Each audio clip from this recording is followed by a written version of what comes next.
Checklist.io.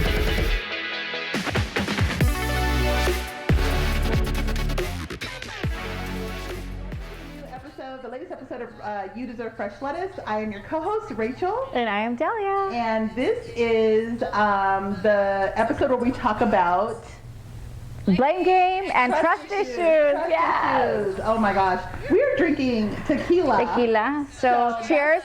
That's the moment of pause. Wait, let me taste it. I trust that there's tequila in here. So there is no trust issues, I promise. I felt that. Our goal is coming way down. And I'm like, we've been at this. We've been at this for a little bit. But it wasn't full though. No, that's true. And don't worry, we have coffee in here too. So we're so 2 feet here. We're like back and forth. A brake pedal, gas pedal. So yes. On this episode, we're going to talk about trust issues and the blame game, but mostly the trust factor. What happens when you don't trust your partner? How important is it? Because we were talking in an earlier episode about how, when you stay with someone that's cheated on you, the hardest thing about it is you no longer have trust, and that creates a behavior in you out of insecurity. Always. That's just not a good time. Right. I think when you have trust issues, that's one of the episodes that we talked about. It's when you want to go in onto the phone, check the phone, see what's going on, and then you can go even further, which is, what if your significant other, which is something that I lived through, has a burner phone, like an additional phone. So yeah, they're going to leave the phone out like this, but the real phone is hidden and turned off. And most of the time, the people that your significant other is messing with know about you. They probably know more about you than you know about yourself. They always say you're the last one to find out, and that is really, really true. So a lot of the times when they always say, when a person's pointing a finger at you, that means that 5 fingers are pointing back at them. And that's because they want to blame you. And then they start to say, well, you did this, you did that. And then you start thinking, well, I didn't do that on purpose, or this wasn't something that I did intentional. And then you realize that they're only basically trying to mirror or trying to just like not show what they're really up to. It is, and it's almost like once they do the dirt, they're out there, maybe they're cheating, and not all men cheat, right? But we argue it. Yes. But we're talking about ones that do, because that's what our experience was. And so it's almost like they go out there, they mess up. Yep. And their shame, maybe they're narcissistic or something like that. But part of them is like, oh, I need an excuse to justify my behavior. So now let me go ahead and point out all the ways that she's not good enough, or she's not measuring up.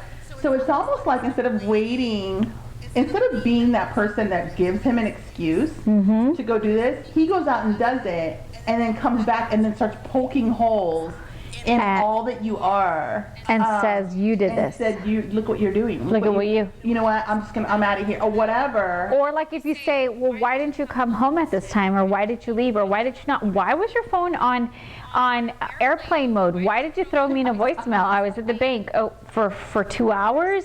Why did you? I was in a meeting. Who did you meet with? Just don't worry about it. Where were you at? I called you, and it's like, wait, you never called me. And so there's this blame game that happens, and I think along with the blame game, there's a trust issue. And if you catch one or the other kind of not being direct and forward, I think that's where the trust goes, and then you don't trust each other, and that's where it's really difficult to get back on track, and then get back from that place where you're like, it doesn't matter if he has a phone out there, I'm not going to want to look at it, and I know he doesn't have another phone in a secret compartment in his car, which is what happened with me, where I saw in the speaker he had it very quietly hidden in there. And you know what the crazy thing about that is, by the way, I'm going on a tangent, but it's kind of important that you know. We had valet, and the valet guy says, hey, your speaker, the face, granted, and I'm not trying to be like flashy, but it was a nice Lamborghini, so it's not like you could say, so it's not like you could say like, oh, the speaker box just came off out of nowhere. It's in this really nice high-end car. Well, guess what? He had modified it, the speaker, if you can believe this, and just kind of had the speaker modified to where you can slide the speaker over. Yes, I'm gonna drink to that one too, I suppose. Can you believe that? Oh my God. Yeah, and so I knew about the speakers you told me, but I didn't know he actually had it modified for he that. had the speaker modified to where if you saw it, it looked like a regular speaker. But sometimes most guys like him would get sloppy, and so I think when and it's a kind of rough ride, kind of rough car. Yeah. So it kind of jolts. So it must have been jolting his burner phone, which is this little like 7-Eleven burner phone, not like a smartphone. I mean, so the valet guy goes, "Hey, your speaker is like messed up." He closes the door and then he's like, "Hey, I need you to do whatever." And I'm being, not that I'm dumb, but I'm being a little bit oblivious to where I'm like, oh, he just needs me to go get whatever from the restaurant. Get out of the way. Get out of the way while I put the speaker back into place. Point of the matter is that if you have someone that is that sneaky, I mean, they're going to be blaming you for just about everything because they know how shady they are. Yeah. Literally, how shady they are. And so for me, I didn't even realize that he had the speaker modified. He had a burner phone in there. He didn't care. He would leave his phone out for me to grab. Guess what? Because guess what? Oh, we should actually call this episode "The Nerve." How dare he? The nerve. Oh, I know. And here I am thinking, oh, it just happens, or like, oh, the speaker just kind of, I didn't know he had modified. But point of the matter is that blame game, trust issues. Yeah, and I think that Delia made a really great point in that you kind of have to live your life. This is what we recommend. I recommend this. Just live your life for your own peace, whatever that is. If he comes home, I hope you're not listening to this, but holy crap, my man doesn't have a Lamborghini. I'm going to go out to his Honda Accord and I'm going to check all the stickers. Like, do they come off? And here's the thing. We're not saying, hey, this is what you got to look for. Right. It's not that at all. If anything, at least from my perspective, I learned because I lean on my faith. Right. I pray a lot. I just know that when God's ready, he'll show me. Yeah. Like he will show. I do not have to go hunting. Yes. When you align yourself with your faith, you do not have to really look for anything. You don't have to be a hunter. No. And sometimes you'll see the smoke before you actually find the fire. And then I even went, okay, I see smoke. I smell the smoke. I'm not gonna go digging. Yeah. It'll come to me. And maybe that's a little bit naive, but I was so about holding on to my peace. And I just knew. I knew he was up to something on my end, but I chose my peace because otherwise I would be psycho. I'd be like, who are you texting? What are you doing? Where are you going? And that's not a way to live. That is not a way to live. Like I've never had, I loved being in a relationship, however, whatever, and being in I was in a monogamous relationship, but obviously he wasn't. But point to that is I was, but he wasn't. He was very married. I was very married. He walked down the aisle and gave her vows. To myself. I meant it to myself. Yeah. But my point to that is that there is no greater peace, in my opinion, at this point in time of like not having anyone to say, where were you? And what did you do? And I called you at noon and why didn't you answer? Oh, I was at the bank, or I was with a client, I was in a meeting. I'm like, when did this meeting come up? Like, I didn't know you had a meeting. But when you're a business owner or you're doing things, those things could happen. And after a while, it's like, well, why didn't you pick up? And why didn't you answer? And where were you at? And why, when I called you at noon, you didn't answer? And it's like, all of a sudden, I feel like I have to have my phone on me because if it should ring, I don't want him thinking that I'm doing something I'm not supposed to be doing. But that's because he's going to blame me because he feels guilty of what he's done, that he wants to blame me for it. I think as women, we treat others, and for the most part, how we want to be treated. Of course. I think that we're very transparent about things because we're seeking that transparency from our partner. So okay, Rachel, I'm going to take this back a step. Only because I will tell you, I know you personally, okay? And I know you're a straight, direct kind of woman, that you do not BS, like you are who you are. And I want to say that I'm the same way myself. However, I do know personally women that have been in my personal circle, without giving any names, I will not, that are just, if not worse than men. And I'm just like, holy moly. And so yes, we are speaking on behalf of you and I, But there are also women out there, respectfully, that are just as bad as the speaker in the Lambo, if not worse, because they might have a couple other burner phones. I mean, seriously, it's bad. So on that point, if you're a guy listening, there's probably like 5 of them. Yeah. If you're one of the 5 guys who's going to be listening to this show, you have to understand that when you get married or you're in a relationship with a woman, you're actually in a relationship with a natural investigative detector. Right. It's slightly psychic because we have this intuitiveness. So the best thing for you to do is to anything you say that you can be held against you. That you will remember. Yes. And I know guys just say things and they're like, oh, but we connect dots. And let me tell you, we connect dots like laser pointers. Like they'll say something like, we'll say, oh yeah, you know, at that dinner we went to, and you know, or some comment he'll make, and then you're like, I don't remember. I remember that you said you went to the bank and that you did and we are like Inspector Gadget. We like, know. Naturally. It's like that was on December 7th, blah, blah, blah, blah, at 1 o'clock. What do you mean? I mean, I have the receipts here, so please. Like, unless you have the receipts to back you up, don't even go there. I mean, like, don't seriously. Even try it. I mean, the best thing to just understand is you are dealing with natural investigators. I agree. And we're just saying, as women, don't drive yourself nuts over the investigation and looking for something that may or may not be there. Right. But men have to understand, naturally we have that. So you have to be straight and narrow. Like you have to mean what you say. You have to say what you mean. Right. There has to be like consistency. Something. Yes.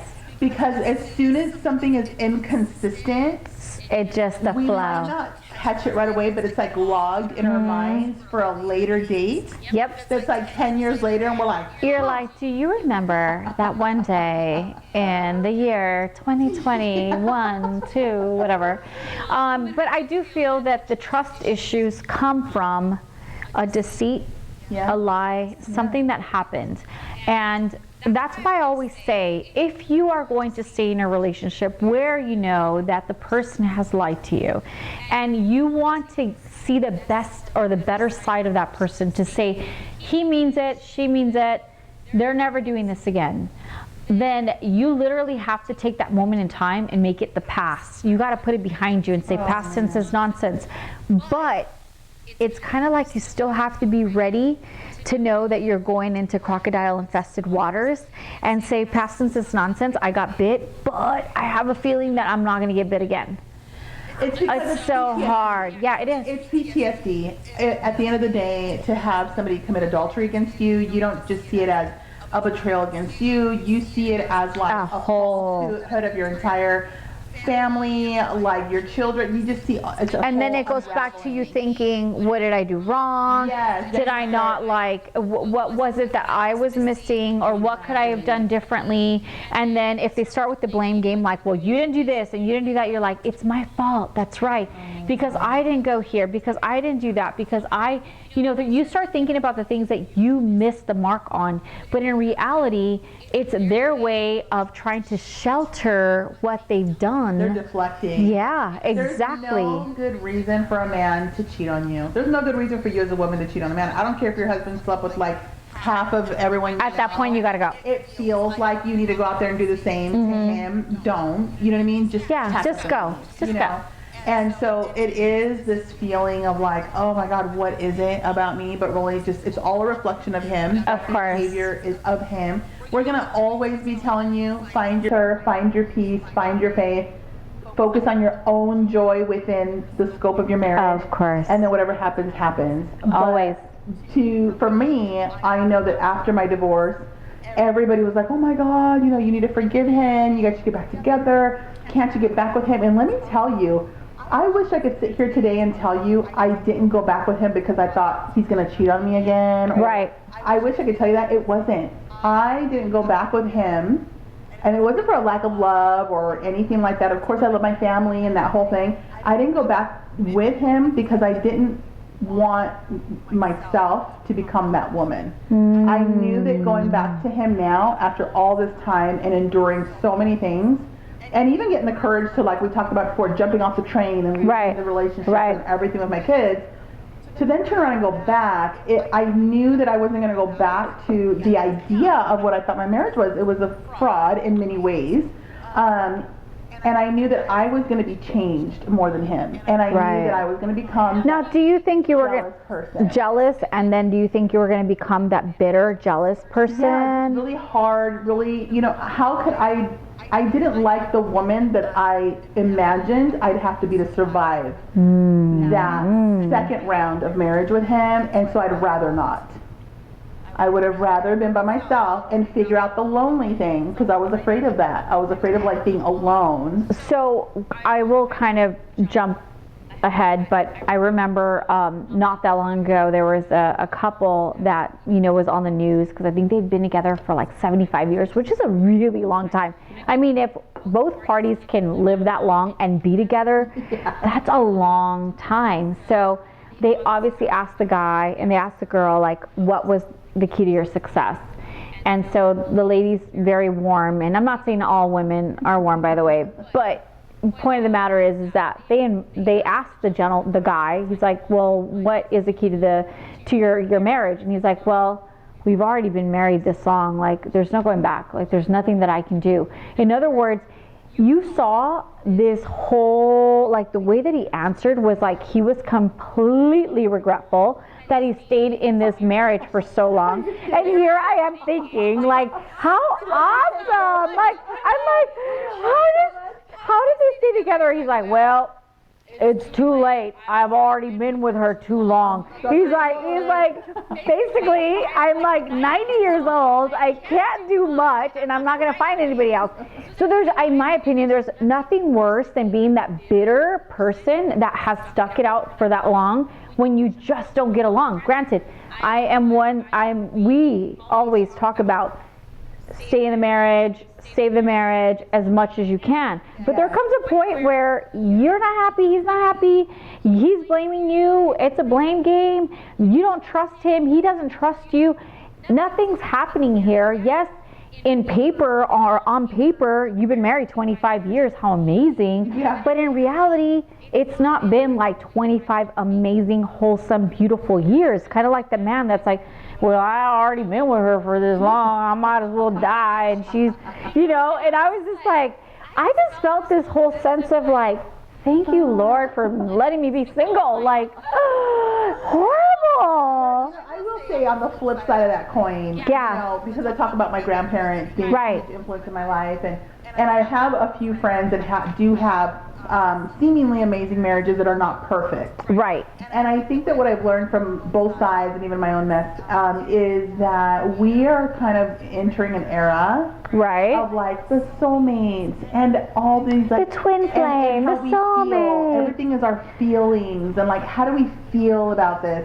Instead of really, and then living in that mindset today, because it's being said everywhere, and then looking at stories of people who have been married 75 years and going, how come I can't have that? Well, let me tell you, because they weren't looking for a soulmate. They weren't looking for happy every day. They were looking for, the woman was looking for a good provider. Does he come from a good, and then he was looking, does she come from a good family? There was these like does she have a like good roots? They were looking for partners. They were looking for good partners, not someone who's going to make them feel anything. Now, they were looking for good partners that they could fall in love with. I'm not saying people didn't fall in love and stuff like that and have lust and all. I'm not saying any of that, because clearly they did.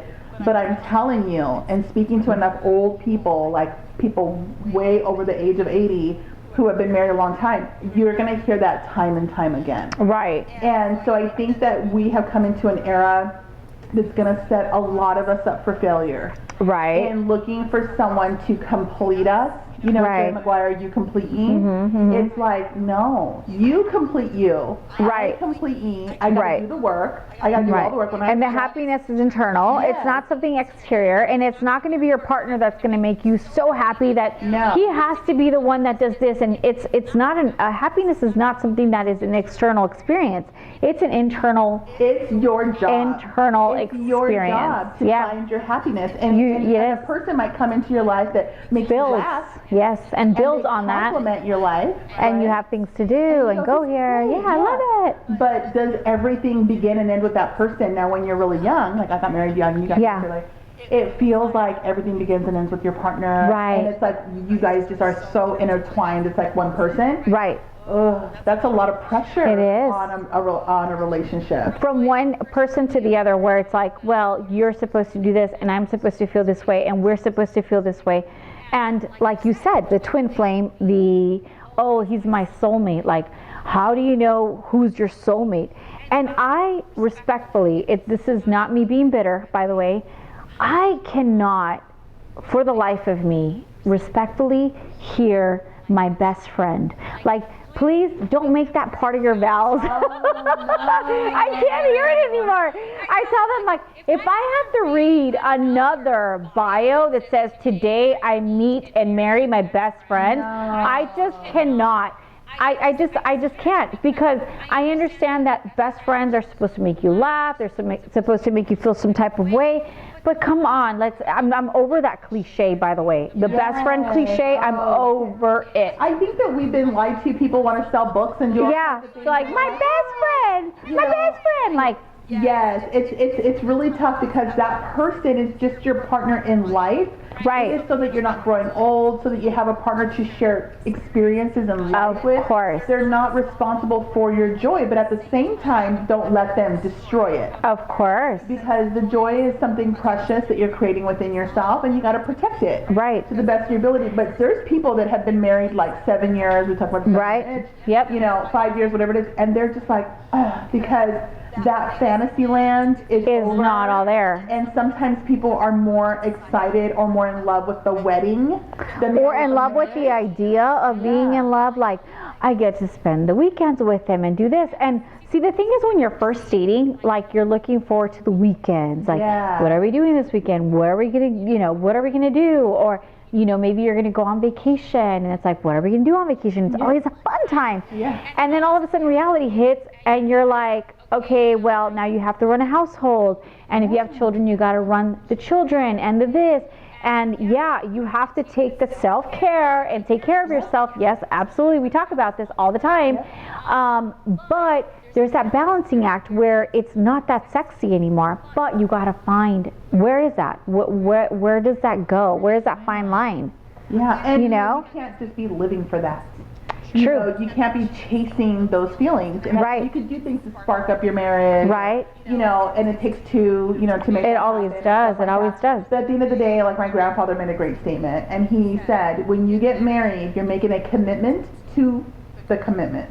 Meaning, you are making a commitment to another person that you will remain committed. It doesn't mean in love, and I know it says to love and to hold. I get all that. But at the end of the day, he said the love comes and goes. And it could be gone for a year, it could be gone for 2 years, but you best not go anywhere. You stay committed. Stick it out. And you really, really, from that point, manage the respect factor. Right. Because another couple, that God willing, will be able to have them on our show at some point, but I got to hear them give advice to their daughter, who was going to marry this really great man. They're actually still married, and the father had said to the groom-to-be, to both of them, he said, love will come and go. Okay. But respect, he said, if you have respect, the love can come and go, and you'll be fine. Your marriage will be fine. But if you have love without respect, when the love fades, it's over. Like, you're going to be in total chaos. So he was like really focused more on respecting each other and understand that the love's just going to come and go. It's like the sun. It's going to come up, it's going to come down. And I think that it's important to share that message, because I learned that way too late. I admit that in my marriage, I was looking to him to kind of be more than what he was. But I think it was, so sometimes it's the blame thing, right? So you almost want to kind of blame where you went wrong. Like, you want to blame yourself, like, where did I go wrong? But if you don't have faith, if you don't have God, if you don't have that where you actually can say, you know what, at this point we have disconnected from this three-dimensional world, and now we have to go back to source, like source, God, scripture, whatever it is that holds that family together, then you forget about, those are all trivial things that happen where you're like, well, where did I go wrong? How did I do this? How did I do that? It's not that. It's just that you also probably at that time missed the mark, meaning God was probably not present in your life. I definitely did not invite God into my marriage. Nor did I. Yeah. Nor did I. I can tell you, God wasn't truly. I didn't surrender fully. No. Until I was about to walk away. It was like the end, like the last. At the end, 6 months of my marriage, and then we had a whole episode about this. Where God shows up in our lives, and He's been here ever since. And I know she could tell you. But we didn't invite God into our marriage. You go before God. Right. Give your vows, but you forget that you're making a commitment, a promise to God to honor that person. You're not making a promise to that person. Right. Because people break promises with each other all the time. We're actually making a promise to God relating to that person, and we don't go into it that way. No, we don't. And then we don't invite Him in every day. Right. And that's, I think, the biggest issue. And I think that's where you and I have so many things that are in common, because you are so busy chasing the Lambos with, the special speaker without realizing that oh, God. Not the person speaking, but the speaker that has been modified.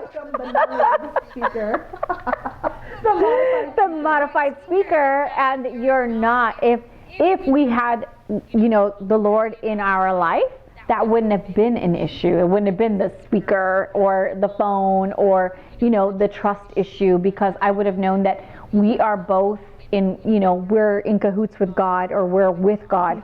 He's and I mean, at the time, if I was lucky enough to go to a wedding or a baptism, I'm like, well, I went to church 3 months ago. It was a baptism, so I'm good. Thank you, Lord, for the food. I've always been very gracious, but I've never been wholeheartedly devoted, wholeheartedly there, wholeheartedly in a state of gratitude when I wake up in the morning, in a state of gratitude when I go to bed. There's so many variables to that, because you're on this trivial, and the stuff that you're chasing is trivial. It has no weight, it means nothing. But I think when you invite God, the trust is not an issue. The blame game is not an issue. Guess why? Because you trust the person that you're with. Why? Because you guys are both in sync with the Lord. If you miss that, you miss the mark. You miss the commitment. You do, and the foundation of it. The foundation, yes. I have a cousin, I won't say his name, but he gave me advice when I had finally decided to leave my husband, and he was, a Christian at the time. I think he still is. And, but anyways, he said to me, Rachel, if a man doesn't have God in his life, he has no one to lean on but his friends that are dogs, making all these horrible decisions. He's leaning on his own feelings in the moment. Right. Men need something to lean on, someone to lean on. Right. Especially if they don't have their fathers, great relationship with their fathers. I know my husband didn't. So he told me this story because he owns a limo company, a successful limo company up north in California, and he was saying that he was married and he had kids, but he would sometimes cover for the drivers because a driver gets sick, so he would be driving for the bachelorette parties and that kind of thing. So he would see it all. And he was very good looking, and then the girls would go out drinking, and then there he was at 3 a.m, holding the door. Yes, of course. And if you're Captain Sable, on girls' night out, the driver sometimes becomes part of the party, and there's all that. And I won't spill too many beans or refry them here today. Yeah.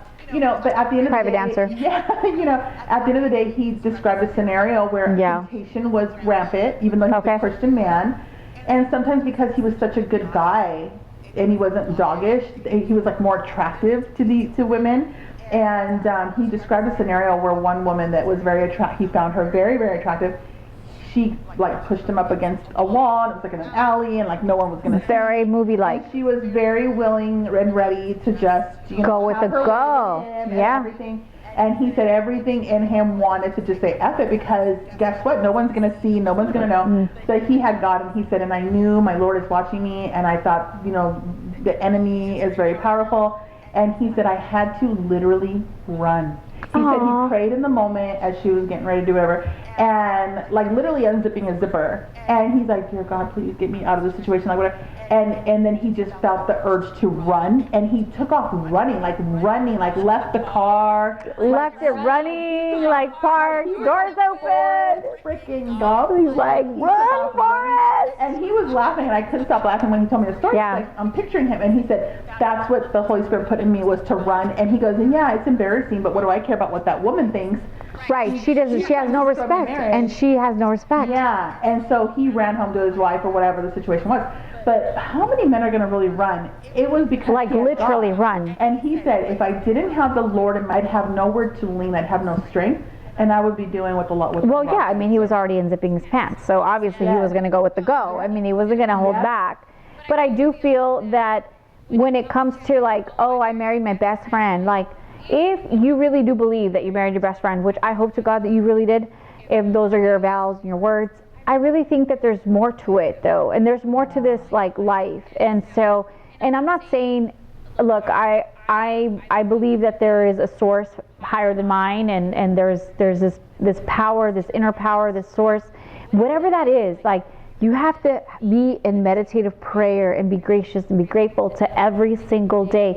And if both of you, whoever your significant other is in that same state of mind, there is no reason why you would A, play blame game, and B, have any trust issues. You would trust him wholeheartedly. You would trust, because you would say, you know what, I know me, and I would not dare go outside of my marriage, and I know he wouldn't either, because we are both walking down the same path. I'm not going to wonder where the other path leads us to, because I know I'm in the right direction. Yeah.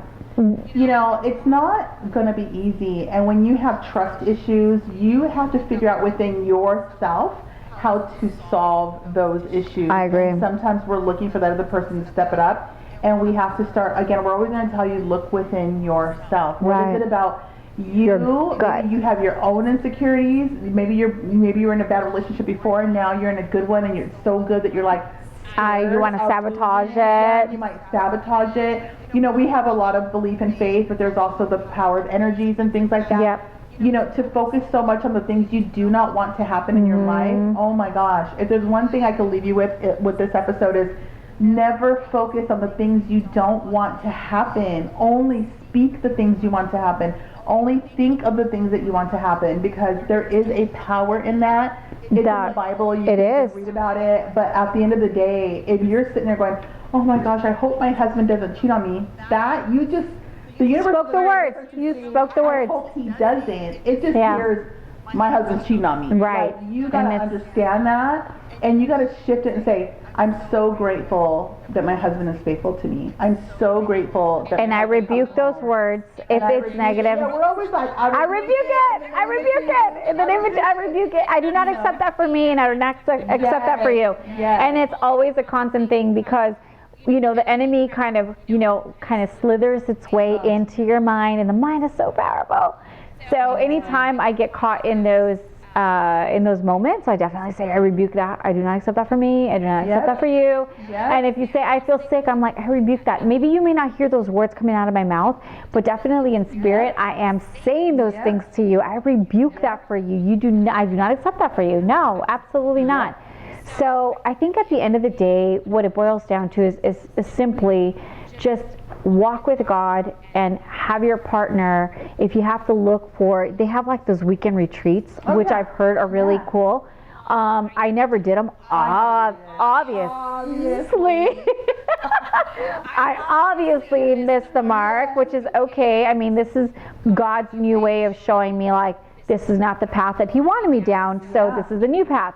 And I, don't cry foul. It is what it is. So, but, there's always like another outlet to whatever circumstances or issues that you're going through, I think. Yeah, your husband needs support, and it doesn't always require your support. Of course. We as women cannot fully support our husband in the way that men need to be supported in those retreats. I had aunts and uncles who have attended them, and they've been married 30, 40 years. Wow. And what they say and have said, I always ask my uncles, because as women, we're always looking for the good. We're always like, it healed us or whatever. But my uncles will say, seeing other men that are there and being vulnerable, trying and willing to do whatever it takes to work on their marriage, to save their marriage, they have to see each other. But don't you think there comes a point where it's just too late, a little too late, like your girlfriend, for instance, he's now going on to an excursion in Peru to give to the homeless people, or I don't know what, and now he just found God because he wants to salvage the marriage. And now it's just like, okay, I don't know, are you going to try to hook up with a Peruvian? Because, or, you know, like you just now don't trust them. Okay, so sometimes you start to get what you want out of your partner. Yeah. So this was the thing.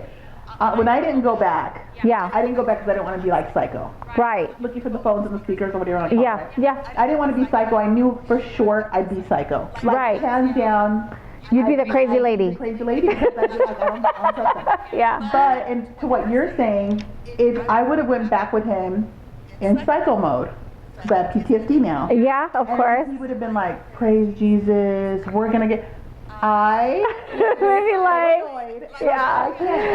You're like, bring the priest. This guy's gonna have an exorcism. Yeah, bring the priest. Bring the priest. Yeah. That's the only way. Yeah. I think I would have had a hard time, and I can imagine that if the partners are not aligned, it doesn't work even the spiritual. Right, because if he's super spiritual and now you don't believe him and now you're like, really? You're like so now you're going to pull out your Bible before we eat because you used to just grub it down. Like, Sometimes we become the thing that we couldn't stand in him. Right. And then now, I think you have to be in alignment. Yes. So if you guys are both not, really doing the godly thing, then you guys both have to kind of nudge each other to say, hey, what do you think of this? And then kind of pull each other's, shirt and say, okay, well, this, it's accountability, really. So it's like you have to just say, hey, we have to be accountable for this to make things work. And I have seen people that have made it. Now, I can't say that they've made it. Like, definitely it's not going to be like that man, that 75-year-old, that's married 75 years.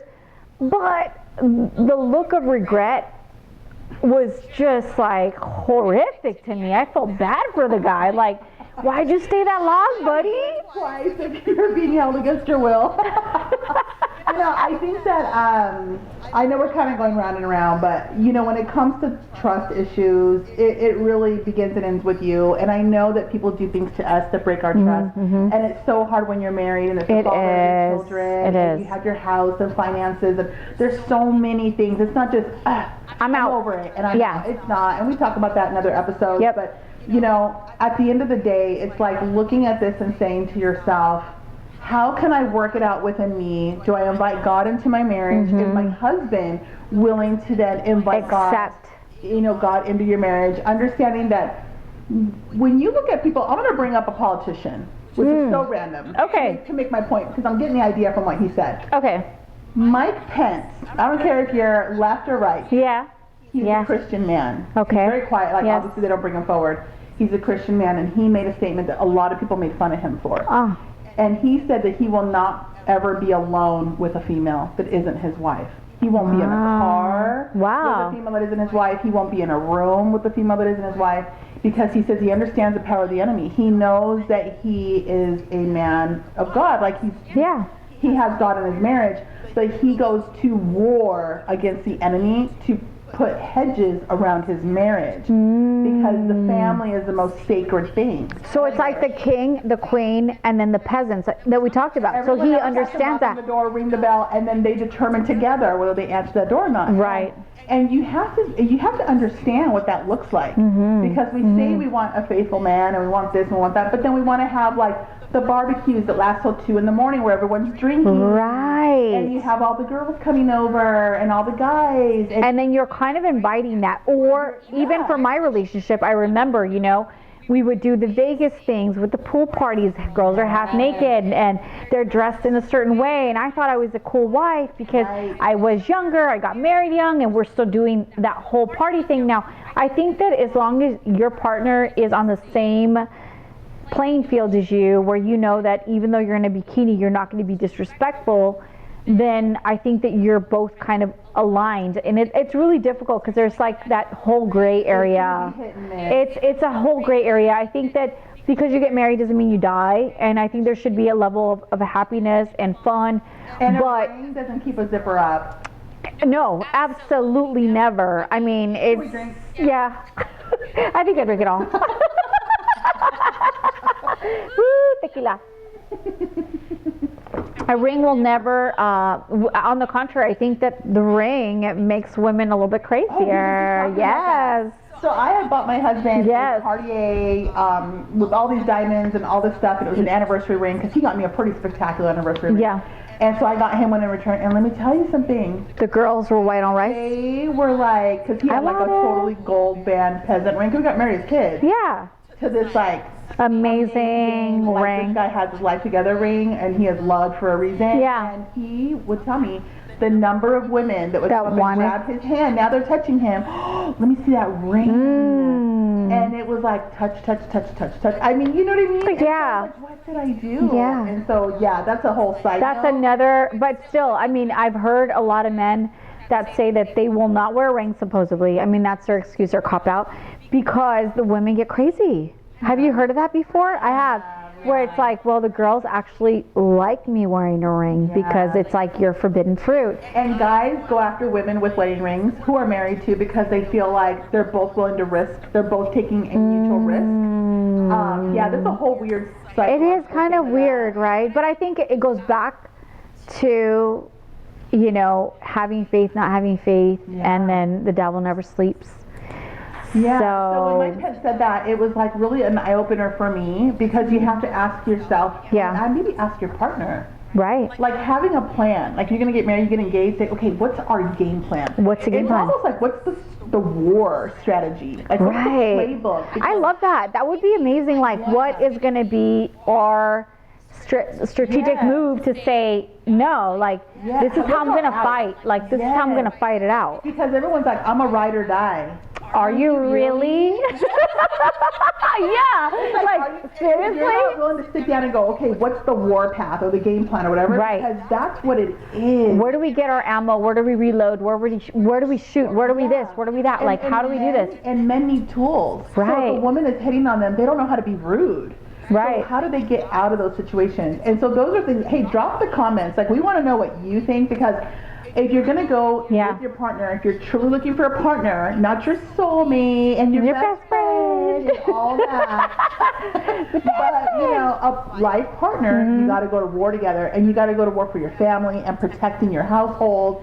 And everything that you worked hard for, And what does that What does your ammunition look like? What is your freaking... Well, I want to know, like, what kind of guns are you going to buy? Like, how are you going to protect the fam? I mean, it really kind of matters. It really does. How do you cut out that friend who's a little slippery? Right. Come over. And I think at that point, and you already see it. Because it would happen to me a lot where, you know, it's like you have certain things and you worked really hard for them and all of a sudden she had a couple tequilas and she's just like, you know, just playing with her hair and everything he's saying is super funny. And I'm like, the guy's not that funny. Like, you know, she's like stand-up hour. I'm like, dude, just come on. Like, he's not that funny. Like, he says some funny things, but he's not that funny. Yeah. But, I mean, at the end of the day, I think what it boils down to, moral of the story is if there is a blame game, there's obviously something going on. So you got to really kind of investigate a little bit. What do you think? I think having at least a conversation that it's on your radar. Right. That you're not blind. And I see it. You're not freaking out. And because you're not throwing the dishes and slapping him. You're being total Latina about it. Yeah. And that you're blind. You need to sit down and say, I see you. I see what you're doing. When she comes around, I see you. Yeah. I don't like it. Let's have a chat. Like, what do we do? What is our plan? Yeah, what's the plan? And see if you guys are aligned. Now, if he says, oh, qué plan, qué nada, like, and he's like sitting there saying, like, you're crazy, there's a disconnect. Something's not right. You gotta figure out how to, like, get... And I think that when you get into alignment is trying to figure out a way to get closer to God. I think God... I really do believe that. I really... He's the glue. He is the reason why we're kind of on this earth, and maybe, you know, there is a reason why we're all here. And so at that point you have to make that call and say, you know what, this is what I have to do, this is how I'm going to make this happen. And sometimes we're all about fixing things, so we got to fix them, and we got to be the one to implement the suggestions and to say, hey, by the way, this is what we're going to do. And your husband has to be able to say something to you that you're not going to get offended by. Right. If he says, hey, you're being a little bit too friendly to my friend. Yeah. Our instincts are going to be like, come on. Are you serious? Right. And sometimes you don't really realize it until afterwards too, though. Like maybe, you know, I don't know, maybe you're just staring a little longer, not intentionally, but you got to be a little respectful and say, okay, you know what, next time I will look the other way. I will talk to him this way and look that way and be like a total psycho. Be all crazy and weird. But yeah, so at the end of the day, we all have a little bit of trust issues. It's just about figuring out and gut checking our reasoning why and looking within ourselves and figuring out how we can fix it within ourselves. Do the work to fix it within yourself first. Turn to your partner and say, hey, you know what? Do you want to do this for the next 20, 30 years? Let's put a game plan together. Right. And not be like the old man that's 75 years in and he's like the hostage situation. And say, I don't want you to be this man. And where he's like, well, I already spent this much lifetime with her. Like, I'm not gonna like find anybody at this point. I'm like, I felt so bad. I'm like, I'll wash your hair. Like, I don't know. I'm just kidding. But at the end of the day, you gotta do a self-check. You gotta self-check. Yes. All right. Well, thank you so much for tuning in. Don't forget to stay tuned to the very end. We have a mantra/prayer that we do with you. We want you to say it out loud. If you're in your car, turn it up, close your eyes. Well, not when you're driving. Yeah. Park. Put it in park. Be safe. But say the mantra. Hold your head up high. Be willing to do the work within yourself, and be willing to communicate what your needs are. And do what you got to do. We love you. Have a wonderful day. Bye-bye.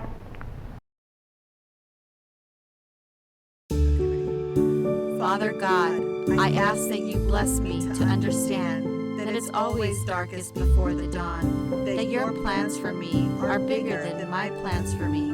I trust in you, Lord, that you will light and shine the path I was meant to be on. I am open to receive the blessings coming my way. I declare that I deserve respect. I deserve love. I deserve happiness. I deserve to feel beautiful. And that I deserve fresh lettuce.